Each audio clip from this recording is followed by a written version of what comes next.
Na, na, na. Okay, guys. Hello, guys. Mag-prepare po tayo ng ating customer ngayon dahil may event po siyang pupuntahan. She will going to kasalan ng bayan. Kaya nagpapakirl siya. Ayan. See.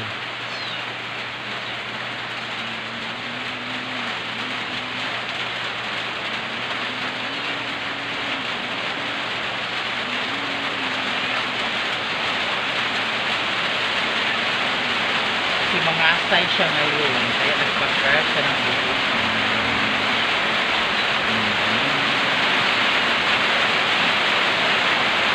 Papakirl yung sister ko. So, ganda ng curl, diba? Mermaid curl.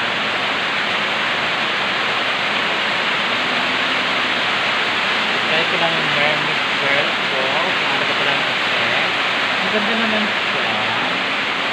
Kung meron talaga siya, effect talaga yung curl.